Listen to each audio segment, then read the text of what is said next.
If that's what he really wants in life, you need to assess, is this someone that I can be with? Because if this is someone that she's going to spend the rest of her life with, she needs to accept that about him. Hey everybody, welcome to another episode of Relationship Theory. I'm your co-host, Tom Bilyeu, and I am here with the most amazing woman I've ever met in my life, Lisa Bilyeu. Sup, Bilyeu? What's up, homie? But we've got some questions that you guys have sent in, and we're going to dive right into the ones around comparison. Yeah, let's dive right in. All right, today's first question is from Lainey Henderson. My boyfriend and I are so in love.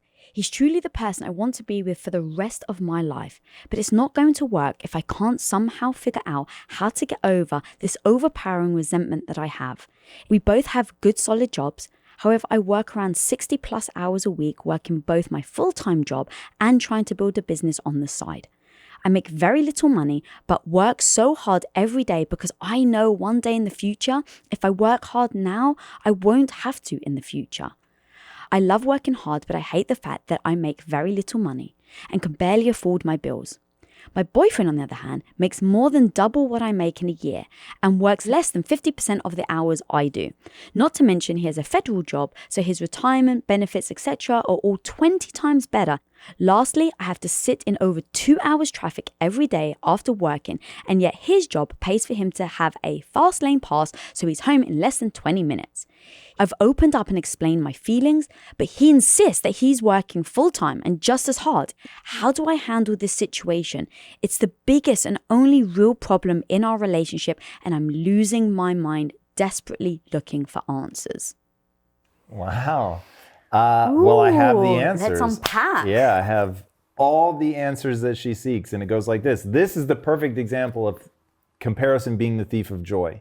So she can choose to do something different. So why on earth she's comparing herself to her boyfriend just because it's the person that she has proximity to, that she has a relationship with?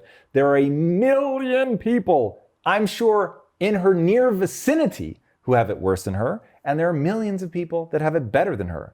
So looking at one person and being like, everything comes down to how it compares to you, when, by the way, I could make different choices and have an entirely different life, because one of two things is true. Either she too could go get a job similar to his, or he's better than her, and she's not able to get that job because he has a skill set that she does not have, in which case she could still go get the skill set.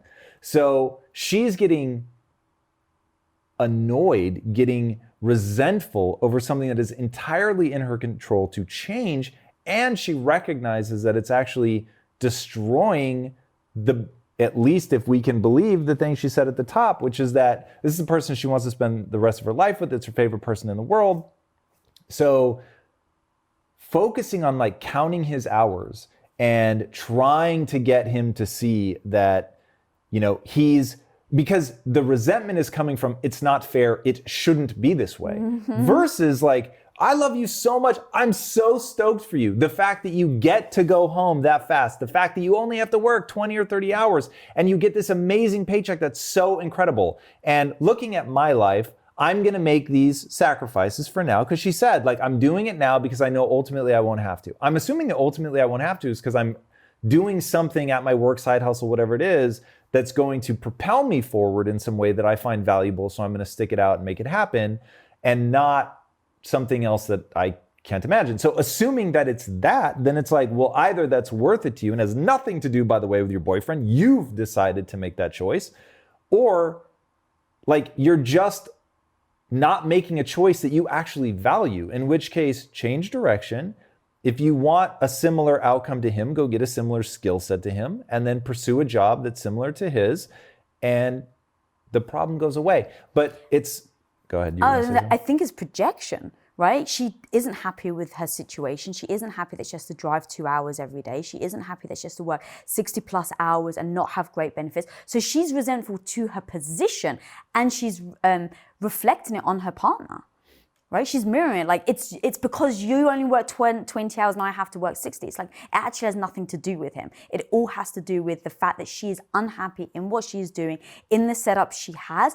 And for some reason, it seems like she's told herself that this is what she has to do. So she's bought into doing it even though she hates it.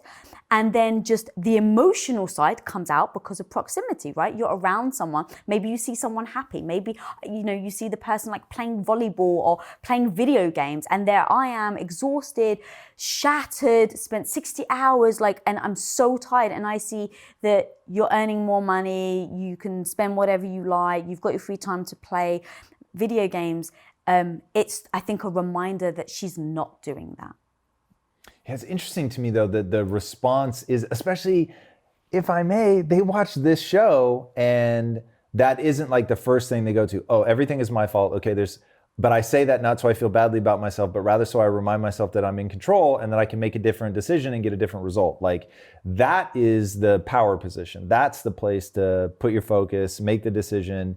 And I want to go now and address something that she said, which is he can't fathom why I would have this resentment. And so I'll give a couple reasons. I'll give one reason why I actually totally get what she's saying and I'm with her. Like, I understand.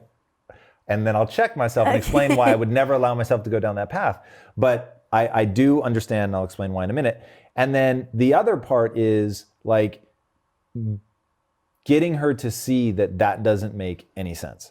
And so let's address both sides of that coin. Okay, so I get it. You can eat the same thing that I will eat and have a very different physiological response. It's not from the health benefit of like it hurts my stomach. Yeah, it could be killing us both. Oh, and That's what I mean. Then you have a whole nother side where Right. you should be frustrated with me and resentful of me because I don't have the microbiome issues that you have. But you mean like the way if we eat ice cream, I can sometimes wake up the next day and be more shredded, and you wake up and you you'll put on wake 10 up in a pounds. puddle of sweat. I will. Because your metabolism ramps up Yeah. and you burn it off. Yeah. I can watch you eat a bowl of ice cream and hear myself getting fatter. And I'm not the one that ate anything. It's so crazy. And looking at my family, my entire family is morbidly obese. It's pure insanity. And it just is the reality, right? Food is signaling molecules, and my body, I'm going to survive a famine 1,000%. You're going to be dead in a week. I'll die, yeah. But week. like, given that we're not in a famine scenario, it sucks to be me. Not the microbiome thing. I get it, yeah. But just from a like fat perspective. Mm-hmm. And there was a while where I really did get mad at you. And I was like, this isn't fair. I should be able to eat what you're eating. Like this is legitimately annoyed legitimately. with me. And it's like, wait, what am I actually mad at? It's not like we were in front of a line of skill set and you cut in front of me and took like fat metabolism, like, I'm gonna get all the sugar eating abilities, haha, motherfucker. So it was like, once I realized, like, wait a second, what am I actually mad at? Like, that doesn't make sense. So first of all, I should be stoked for you because I love you and I want to see good things befall you. So yes, I can lament that I don't have that, or I can just get on with it. And the reality is I can't eat like that. Okay, well, that's the reality. So now what are you going to do? You can either not eat things like that. You can work out more. Like, you've got options. Mm-hmm. So stay focused on your options rather than comparing yourself to the one person. Because there are for sure people that are way worse off than I am, that they have a much harder time with fat loss, that they put on fat even easier. And so, like, me being upset with you because you have it better than me, but not then like feeling better than the people that struggle, doesn't make sense. And so the flip side of that coin is just you're relinquishing your power. So he's right. You shouldn't have that resentment. It doesn't make sense because it's not moving you towards your goal. So I'll define good, logic, smart, right, all around whether or not it's moving you towards your goal. And she started off by saying, this is the person I want to spend the rest of my life with, but I've got this crushing resentment and it's basically going to steal that from me. Here's the great news. Stop focusing on that. Stop allowing yourself to frame it as like he's doing something to you. Realize this is the person that you love more than anyone in the world. You should want for their happiness. You should celebrate their victories and force yourself to do so. Yeah. Every time that he gets home that fast, say, I'm so stoked that you got home that fast. And if I ever want to get home that fast, all I need to do is make different life choices. Right. And that is the reality. And people that trap themselves in, oh, but I can't, I need the money, oh, but this, those are bullshit excuses. That's the reality. And if you're good enough to get the job that you have, you're good enough to get another job, alternative option, move closer to work. Like there are a thousand ways. And if you decide you're going to accept excuses, then this is the life that you're going to get. And if on the other hand, you want to flip your mentality and start reframing it and focusing it in a new way, you will immediately start feeling better. Like if she immediately right now just starts going, whoa, I love this person and amazing things are happening to them. And I'm going to celebrate that. Even if right now I don't feel it, I'm actually going to say the words out loud and internally to myself, I'm super stoked for you. That's so rad. And if I want a different result in my life, I just need to make different decisions. You repeat that enough, you'll start to realize it actually is true.